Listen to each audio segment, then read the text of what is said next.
I want to get to a report that's near and dear to my heart. I remember in the last decade seeing the different videos put on YouTube and reading the news articles about American citizens 100 miles deep in the U.S. under federal regulations being pulled out of their cars, drug dogs being brought on board, being questioned. And it's all about raiding not people that are here illegally, that's just their political cover, but going after small-time drug smugglers. And these are simply people that have not laundered their money through Warren Buffett and Wells Fargo and Wachovia that were just caught last year laundering $376 billion in narcotics and paid a $111 million fine on that giant fraud. And so I had forgotten that when I said, hey, let's test the new RV out, it's actually an 11-year-old used bus, by driving it down to the coast with my family, with Richard Reeves, I had forgotten that coming back up, they had now set up a checkpoint in the last decade. And this was 99 plus miles into the United States. And we have a map coming up also in this report that shows how these are dotted all over Texas and the rest of the Southwest and also the northern border. And citizens everywhere are just becoming outraged by these internal Soviet-style checkpoints or Nazi-style checkpoints. We'll go ahead and start going to that footage over me where I show the beautiful beach, South Padre. You know, it's the Texas or Mexican Riviera. I mean, it's almost Caribbean in quality. It's right where the Gulf basically starts to meet the Caribbean. That was sunrise that I shot from our hotel room. And then trying to travel back, Richard said, you know, there's a checkpoint up here. And, you know, I made the point of getting the bus so that we could get away from the TSA groping my family. Even before the European Union, countries in Europe didn't have 100-mile in deep or even 5-mile in deep checkpoints. There's a border and then that's it. And that's where the work should be done. And the work should all be done at the border. Simple as that. What I've seen of these checkpoints, they operate 24/7. They never close. What does fluctuate is the intensity of the work that they're doing. And one time I did have a former girlfriend of mine from Thailand, originally from Thailand, but she'd been a U.S. citizen, or actually a green card holder for many, many years. As a matter of fact, long enough that she actually had a son at the Air Force at the time, but yet they pulled us over and they were giving her a hard time and they really were scaring her, as a matter of fact. In my experience, they've just asked us if we have drugs. And I'm just like, come on. You know, it's ridiculous. The point is, they claim these are to check citizenship. Why aren't they at the border? A, B, why are they asking about drugs? Well, that's every time I've been through these, they just come up the window, ask questions, and then ask if you have drugs. Have you ever heard of them arresting illegals at these checkpoints?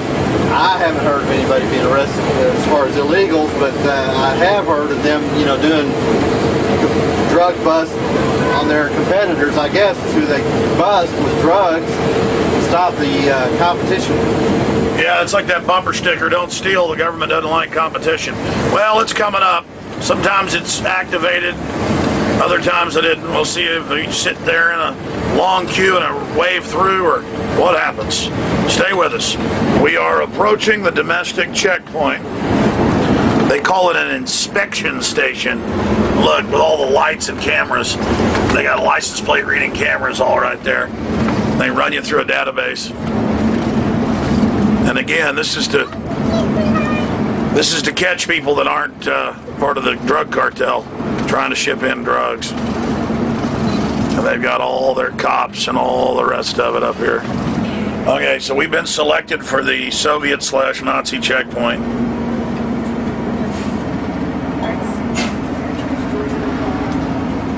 What are 18-wheelers supposed to go through here? This is lanes 1 and 2 commercial vehicles and passenger vehicles in these lanes. So I figure we'll get in a shorter queue here. No, that makes sense. We got to have been driving for an hour and a half. I mean, this has got to be 70 miles in. Yeah, and we weren't even at the border. We were like 10 miles from the border. We went down to South Padre. We came for at least an hour minimum. We got the dog. They're open driver's doors. right there, you got the little federal agents, federal power grab. Feds won't patrol the border, but they'll patrol the good little slaves. Oh, wait, open your door? No, they know that. Honey. They know buses have a door over there. Then let me just get this recorded, okay? In the back of your sister. They're gonna.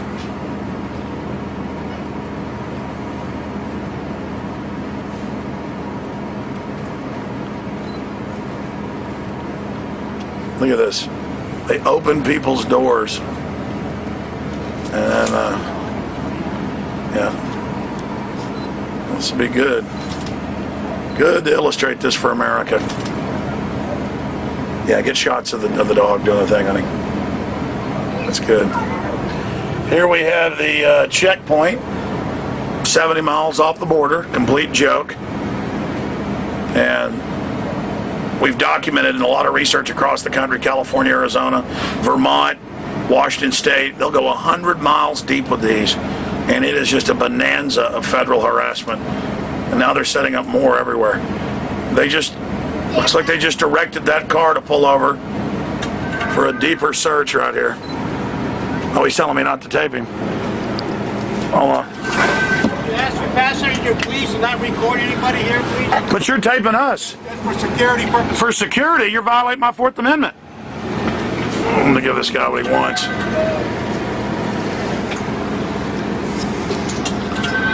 Just asking. Yeah, I know you're asking. I got a First Amendment. Now it's like everything's like a big airport.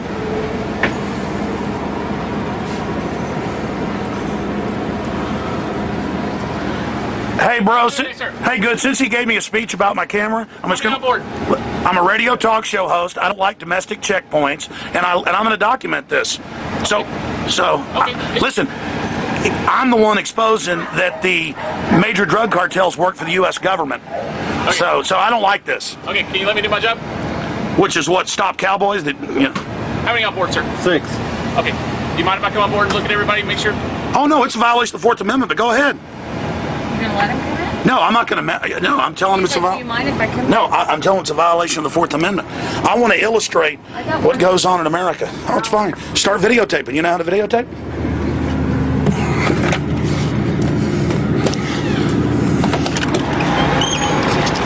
You're violating my Fourth Amendment. No, I'm not. I'm standing outside the vehicle. Yeah. I just need to see everybody, make sure they're U.S. citizens. Yeah. That's what we do.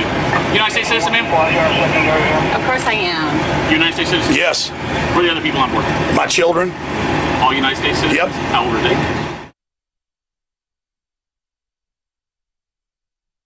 Yep. Fair enough. Thank you. Whatever. Got it straight. I'll put my seatbelt back on. Sir, you are a United States citizen? Yes, sir.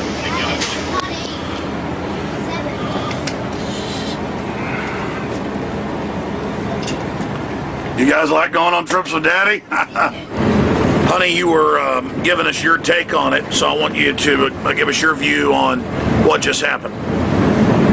We're just driving along, and there's an illegal, unconstitutional checkpoint that you're forced to drive through, and they terrorize families with their uniforms and a giant dog.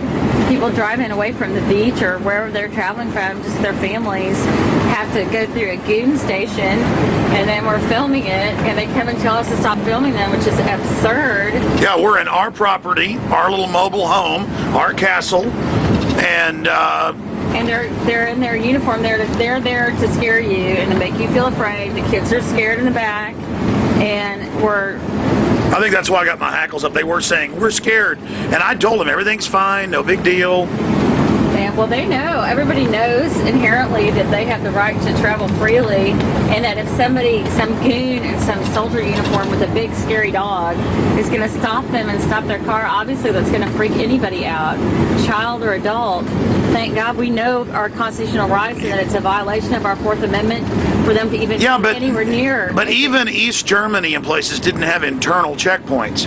You had the checkpoint, and that was basically it. I mean, you grew up in Europe a lot, and well, your dad worked for the agriculture department, and I mean, over there they had a border checkpoint at the country, but not 70 miles in. Certainly not. It's like being in Mexico or something with big goons with machine guns that stop your car. It's like being in a third world country with There's some kind of other checkpoint. What is that, Richard? That was a truck scale, but they're closed right now. Yeah, just checkpoint, checkpoint, checkpoint. And that the guy was so angry and telling us to turn off our cameras. Nobody can tell you to stop filming as you're driving down the road with your camera. Well, that's the issue, is they have all those cameras surveilling us, but then they didn't want me to just be sitting there, and this is a little bitty handheld camera. And they're there to make you feel like you're a prisoner when you're driving down the road in your property with your family. Well, we were just attempting to test out the RV because it is a used 11-year-old RV that the Infowars.com operation got, so I can travel around the country for the In the Fed demonstrations that are coming up. And I was kind of playing along with that guy's joke. I was like, oh, no, I don't mind if you violate my Fourth Amendment. And then I was going to tell him as he tried to come in, you're violating my Fourth Amendment, I'm against this. And I do this under protest. And I was planning to sue them because it's on record that the ATF ships the guns into Mexico and ships the drugs into this country, and that certain cartels are exempt and are allowed to ship it in.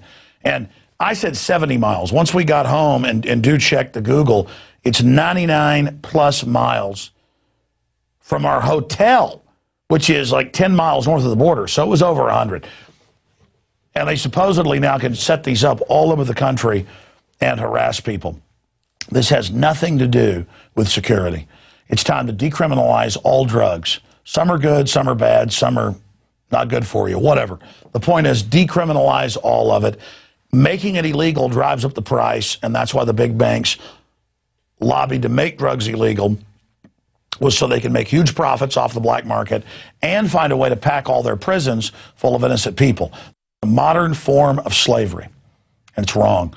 But I was ready to have them force their way on, even though my children were there. Because my children have no future if we don't defeat this now.